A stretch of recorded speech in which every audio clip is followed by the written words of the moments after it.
Hi, I'm Fauzi Maluf Filho, Associate Editor for GIE, Director of Endoscopy Division of the Cancer Institute of São Paulo University Medical School.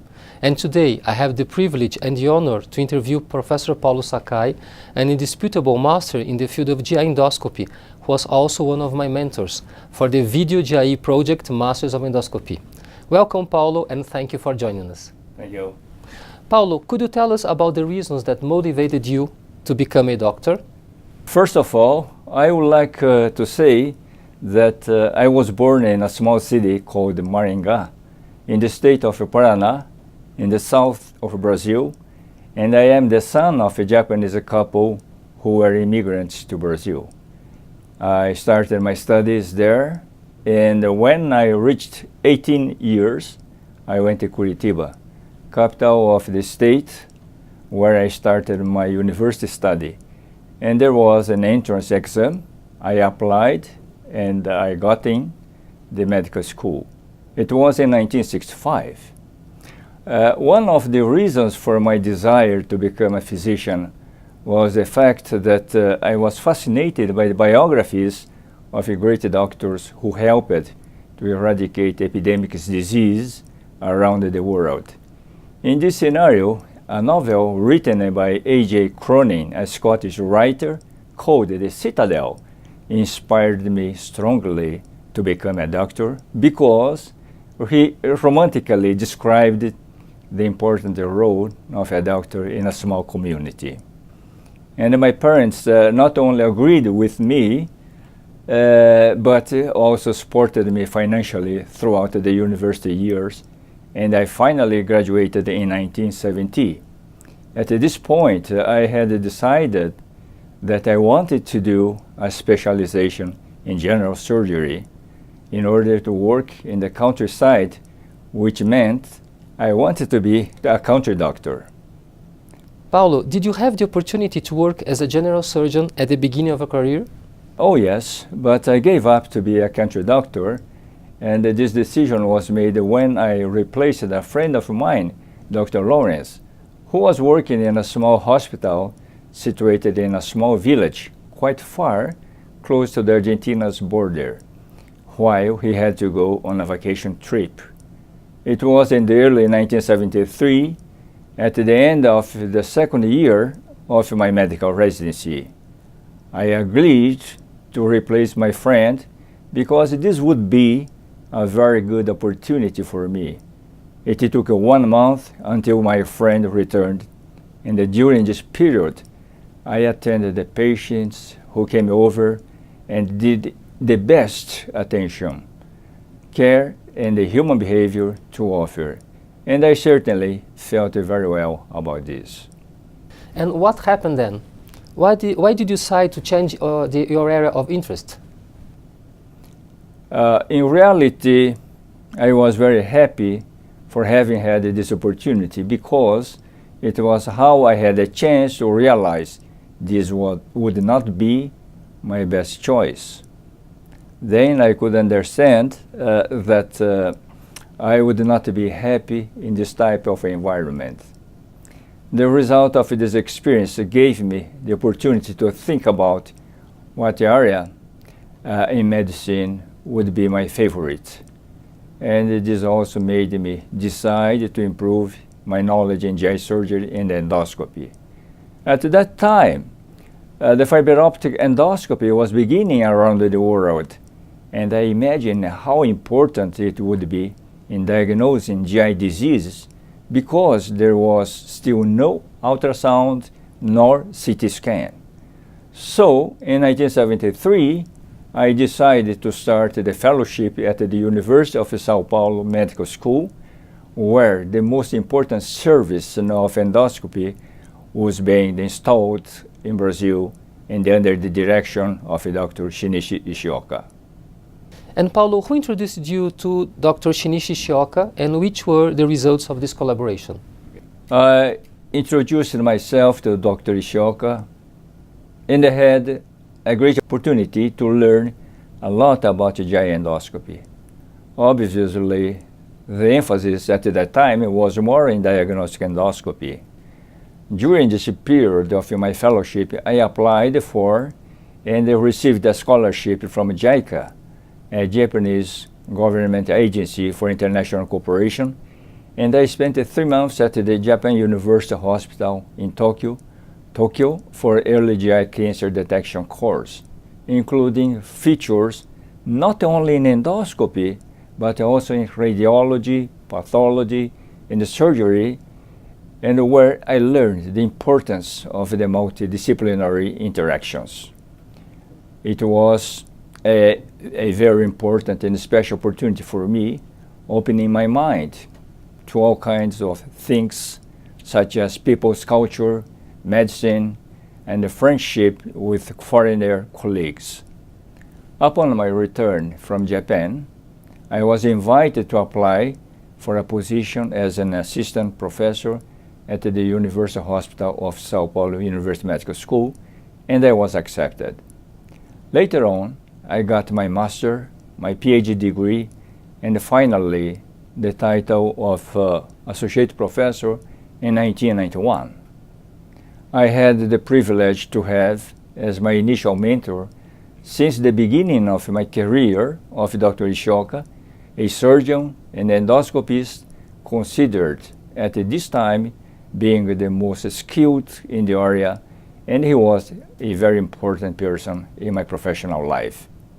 Fiber optic endoscopy was getting started, and I was able to be involved in the development of a lot of the diagnostic and the therapeutic procedures. Besides Dr. Ishioka, any other mentors or tutors that you felt that they were important in your career? In my academic career, much of my initial perceptions came from Professor Enrique Pinotti, from whom I received much incentive and support.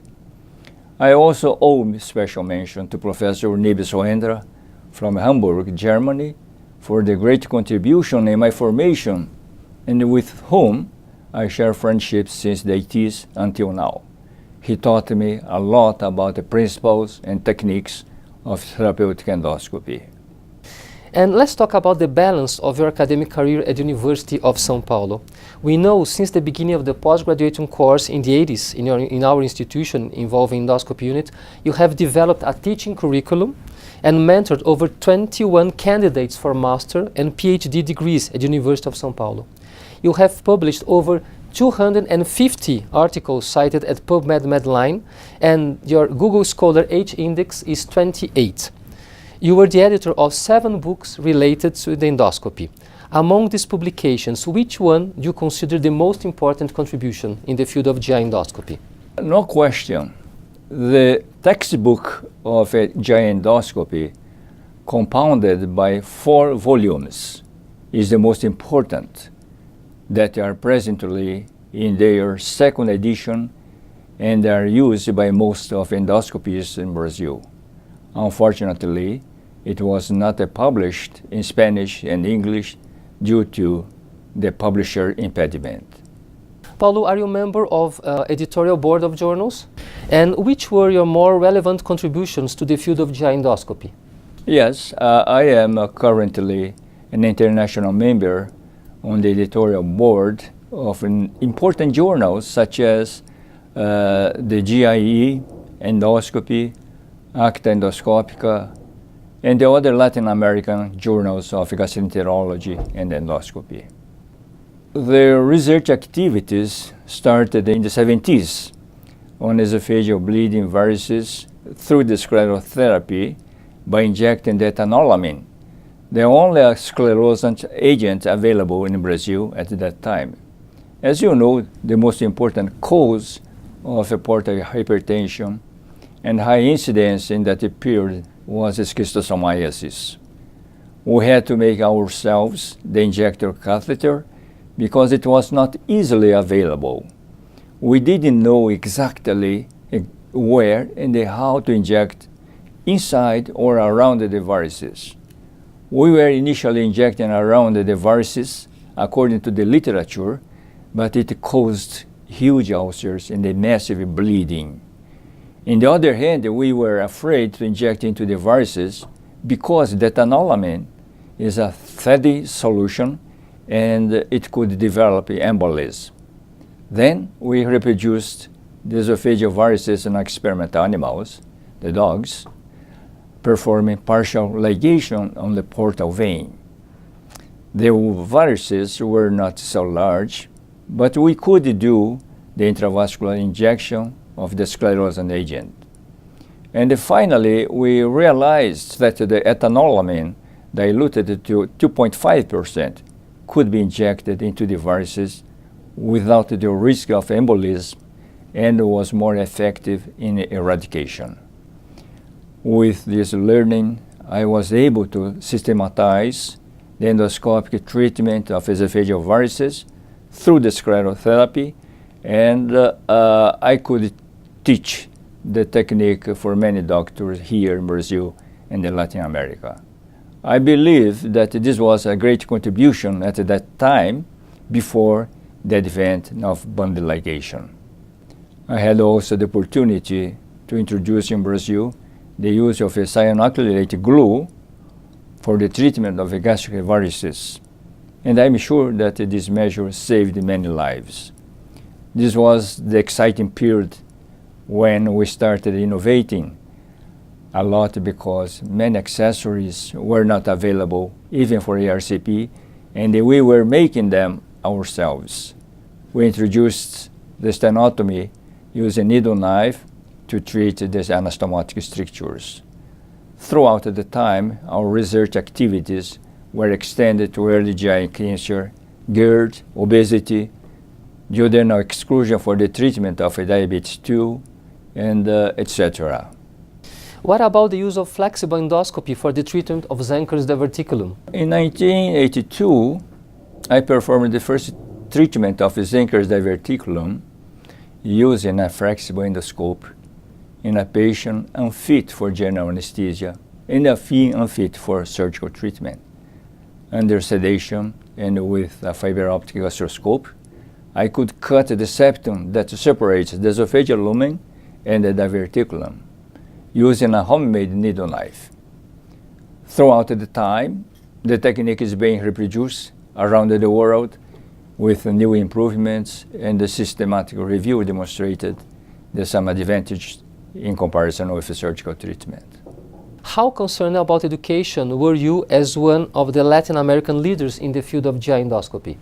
Our desire always was to spread the knowledge of diagnostic and therapeutic endoscopy because we were concerned about the fact that there was a very poor quality of endoscopy being done by doctors who were perhaps not particularly well trained.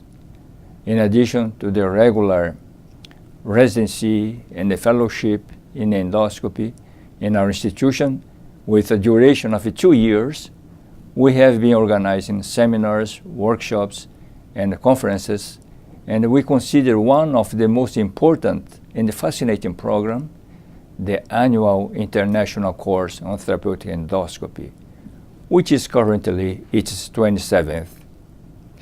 And for every new year, we have been inviting an international faculty to be with us in this event that focuses on endoscopic technology and the live demonstrations. And that was and continues being transmitted by satellite for many years, and recently the transmission is made by high definition internet in real time to all of Latin American countries. And important to say, without any charge to them, thus being a great contribution to people who need and make use of this information. Paulo, could you mention some recognitions you have received? The intense exchange with international endoscopy centers resulted in a high-level endoscopy unit in our institution, and consequently, we have received homage and respect from WEO, and with consideration, the Center of Excellence.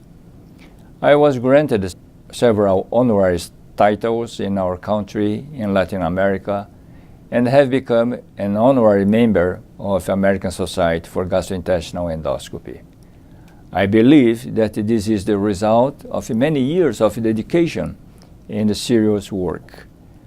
One of my greatest honor was to speak at the Endoscopy Magna Conference, named Schindler's Lecture, during the World Congress of Gastroenterology and Endoscopy in Shanghai in 2013.